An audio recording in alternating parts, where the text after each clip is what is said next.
Hello guys and welcome back to another FPL video. My name is FPL Meerkat and today I've got my Game Week 9 review and my Game Week 10 team selection. I'm getting this video a bit late for you guys. It's been a bit of a handful, not gonna lie. This is the third time I think of me recording this video. A few technical errors and I've been very busy this week, so yeah, hopefully it all works out well. Hopefully you're seeing this video right now and let's get straight into the swing of things. So Game Week 9 was a very solid game week for me indeed. 94 points overall, a really solid green arrow there. I was just above the top 2 million at the beginning of last week, but now I am just outside the top 1 million. As it currently stands. Really good green arrow, definitely got me back in the game. Going through the pitch, Raya finally keeping a clean sheet, very happy about that. I know Danny Ward outscored him on the bench, but yeah, happy he was able to keep that clean sheet against a fairly toothless Bournemouth. Nice little 6-pointer from him. Trent getting 0 points, not very happy with him. Liverpool just continue to look very poor defensively. I don't know why I keep sticking with him, honestly, but at least he's becoming a bit of a differential because everyone else is losing faith in him. I'm not too sure if he'll be staying in my team this week or not. I'll definitely be weighing that up before the deadline. But yeah, not very happy with his 0-pointer there, getting a yellow card and conceding. Yeah, not very good performance from him. Definitely not justifying the price. Cancelo getting 1 point, bit of a shame from him considering it was such a dominant display from Man City. They somehow leaked 3 goals.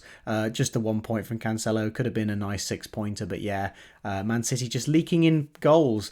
There is some conversation to be had about not having Cancelo anymore. There's probably other defenders that can offer a bit more value. So I will definitely be weighing that up, but there's other players in my team who I think will be first on the chopping block before Cancelo. He's obviously got this really nice Southampton fixture coming up. Trippier is next.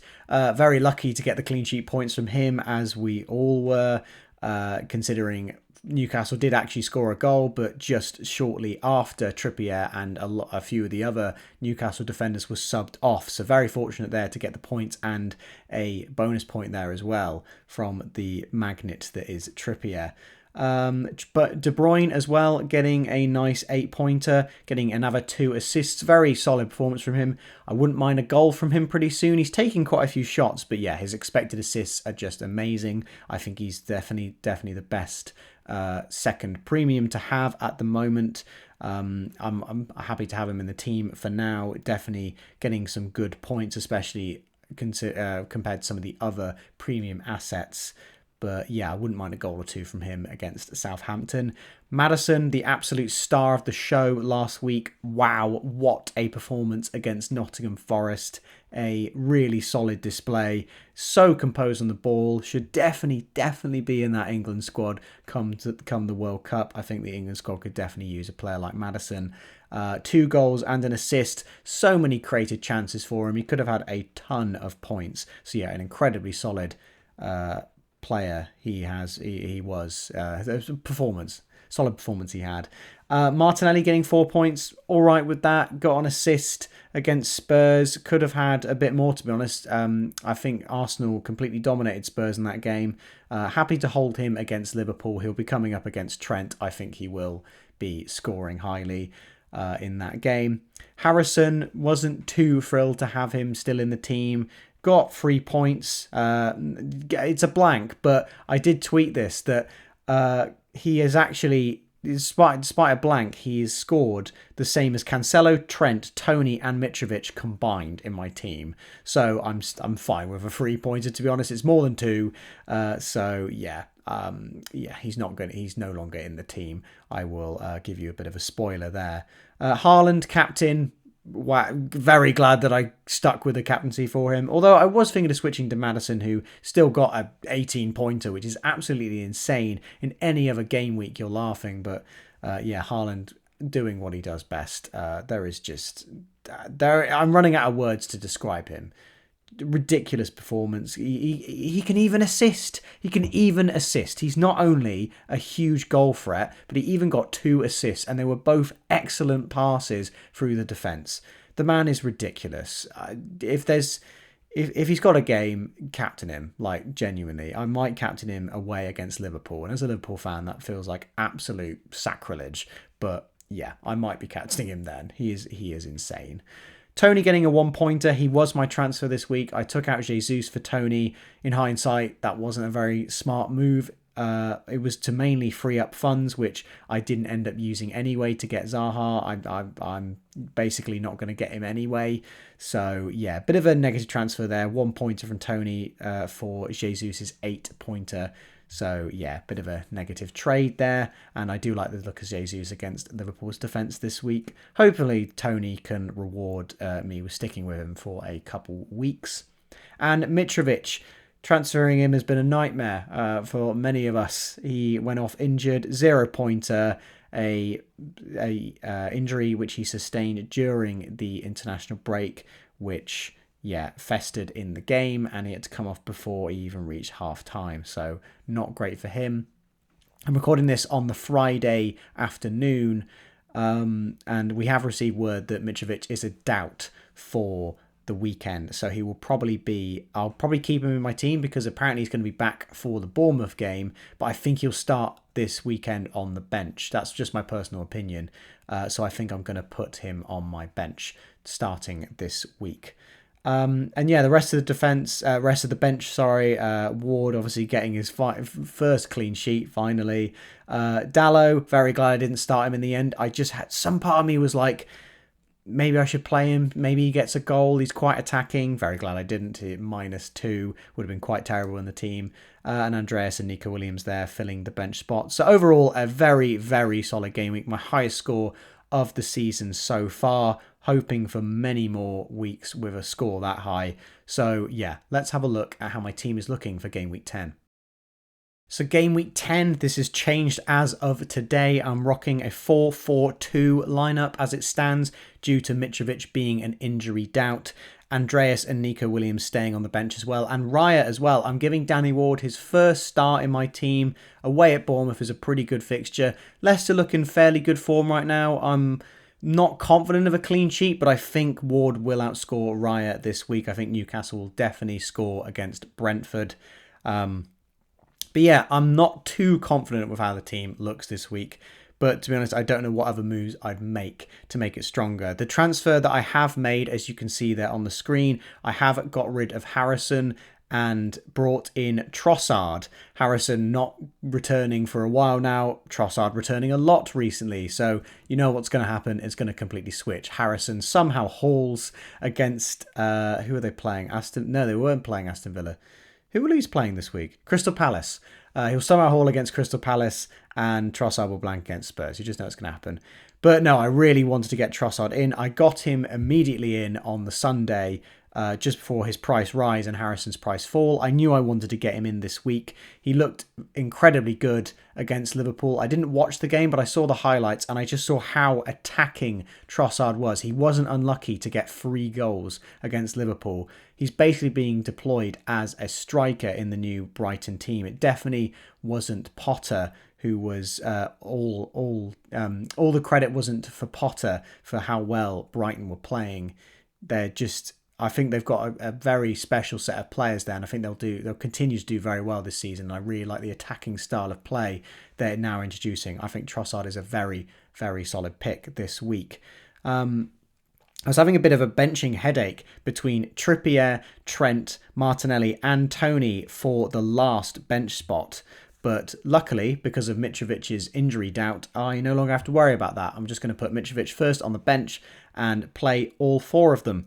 Not hopeful for points there because obviously the 4 names I just mentioned there, they're all playing each other, Trippier, Tony, and then Trent and Martinelli. So I don't think there's any situation where I get returns from all of those players. Trippier and Trent are both on free kicks though, so maybe I just hope for high scoring games and they're all in the goals somehow. But yeah, I'm not too hopeful about points this week, mostly because all the players I am hopeful of points for are quite highly owned. I don't think my differentials have that great fixtures this week. Trossard at Tottenham at home, but I just wanted him in. Dallo against Everton, fairly good fixture, but Man United look like they sort of returned back to their old ways. I don't know how hopeful I am of a clean sheet there.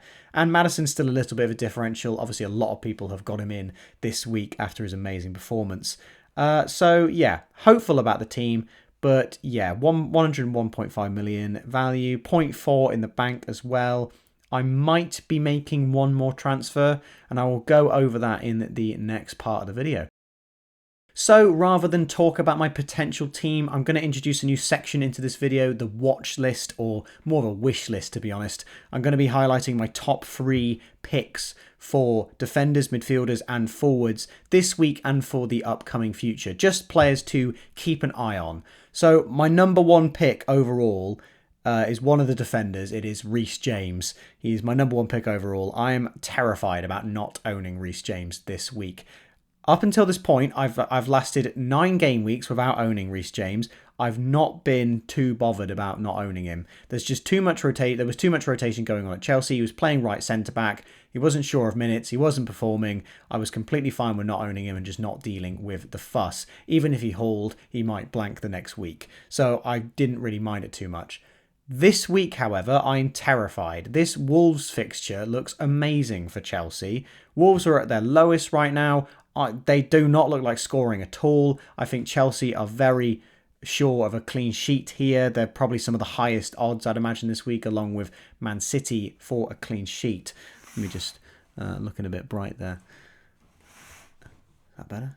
Yeah, that's better. There we go.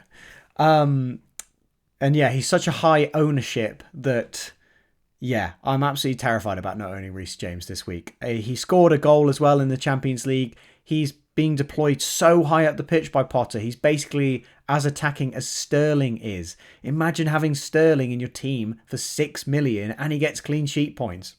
Yeah, so I'm worried about not owning Reece James this week. Because of the Mitrovic injury, I might take a hit to swap Trent to Reece James this week. I'm not too sure how much I'm liking that move. It'll definitely be a 2-week kind of move for this week and next week, because I think the following week I might want Trent back. But it would solve one of my problems about Martinelli playing him. So let me know what you guys think about taking that hit. I'm leaning towards doing it, but I think I'll wait till nearer the deadline to do it. James Justin, the second defender I've highlighted here, only 1.2% owned, 4.3 million as well. He's a relatively cheap option. But yeah, Leicester look like they're improving defensively. We know James Justin has been a great attacking fullback as of maybe more in recent years, not this season. But if he's starting to nail down a spot in that Leicester team, they're finally getting a fully formed defence where we know who's going to be playing in defence each week. So I do really like the look of James Justin, and also Castagna. He's probably more attacking Castagna. But he's also a bit more injury prone, I think, than Justin. So yeah, I like Justin as a pick there, as a bit of a differential. And Ashley Young, someone that no one is talking about, 0.2% owned. This is purely because Digne is out for a few weeks. So I think Young will get quite a lot of game time in an Aston Villa defence, which I don't think many people have players from, but we know they can be a solid defence from time to time. And the fixtures look good for Aston Villa. So a really cheap price there. If he rocks up with an assist, those will be points that you will have and pretty much no one else in the game will. So Ashley Young is almost a mega differential there, but he's not a ridiculous pick. He'll still play. And if Aston Villa get a clean sheet, then you'll be in good points. But yeah, those are the 3 defenders. Midfielders, Zaha is my top pick for the watch list. 17.5% owned, relatively high. Yeah, he's got very good fixtures coming up. We all know that. I don't know how confident I am of Crystal Palace's clean sheet odds, given that they play the likes of Leeds and Leicester, but they're certainly playing teams that like to leak a lot of goals. Leeds have looked better defensively, I will say. They kept a clean sheet in their last game. I don't think it will be as much of a goal fest that people are thinking it is. But if it is going to be a 1-0, you would anticipate Zaha to get the goal. He's involved in something like 40% of Crystal Palace's goals, which is quite insane. So I can definitely see why people are picking him this week. I personally will not be picking him. I'll definitely be keeping an eye on seeing how he does, though, because if he goes massive, I might have to get him in next week.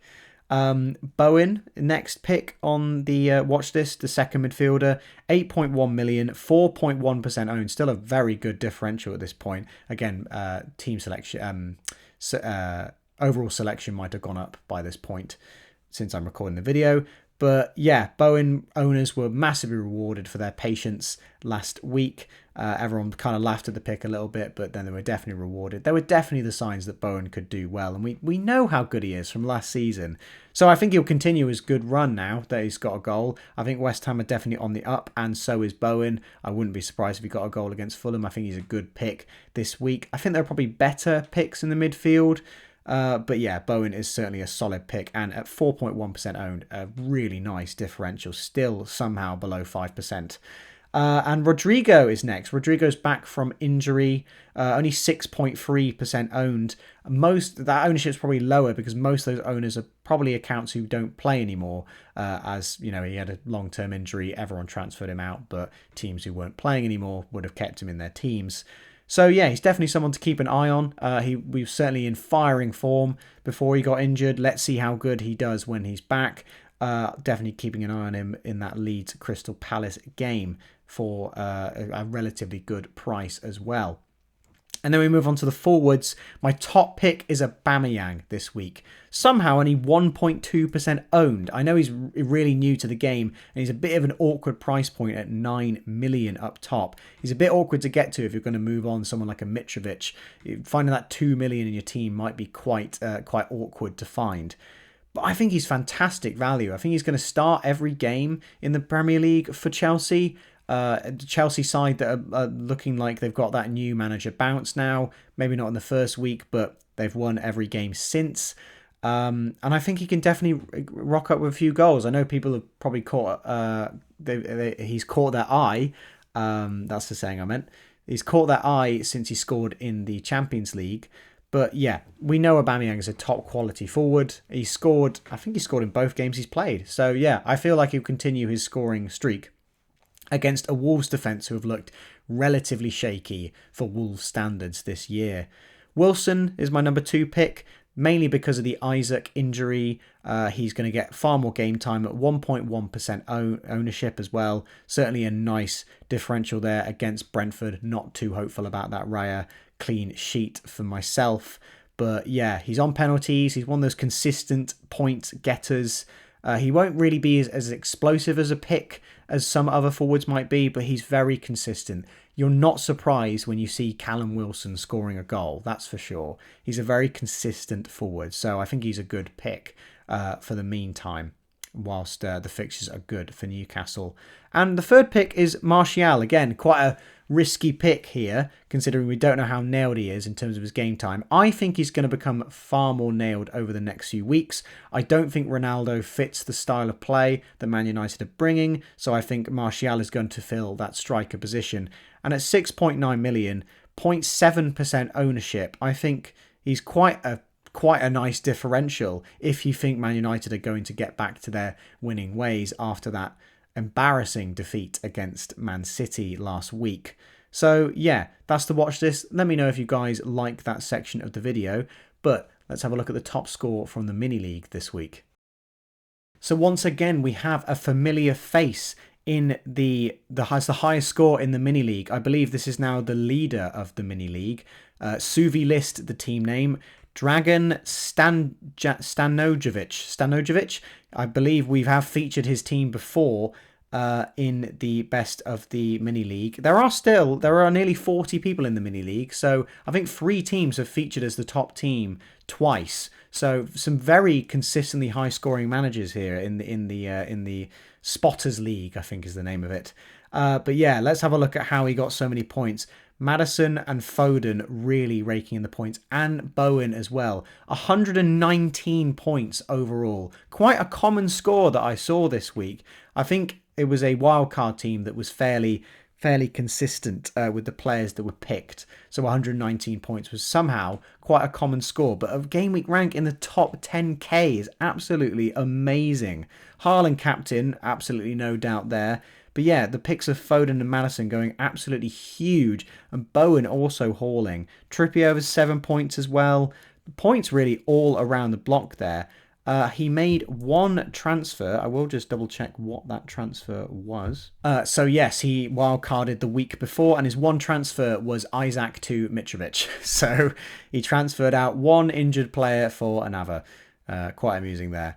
Imagine the scenes if he transferred in someone like Jesus, who got, even more points. But yeah, Mitrovic was a very good pick last week. It was just very unfortunate he went off injured.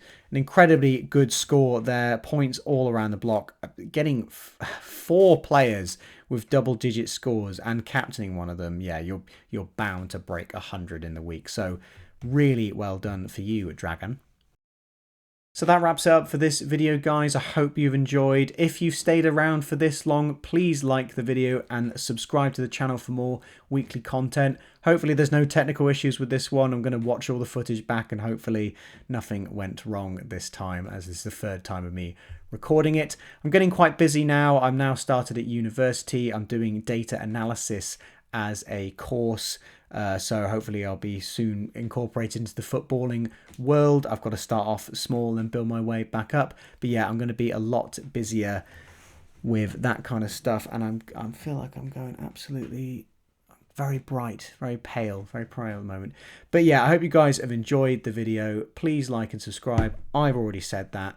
And I'll see you in the next FPL video.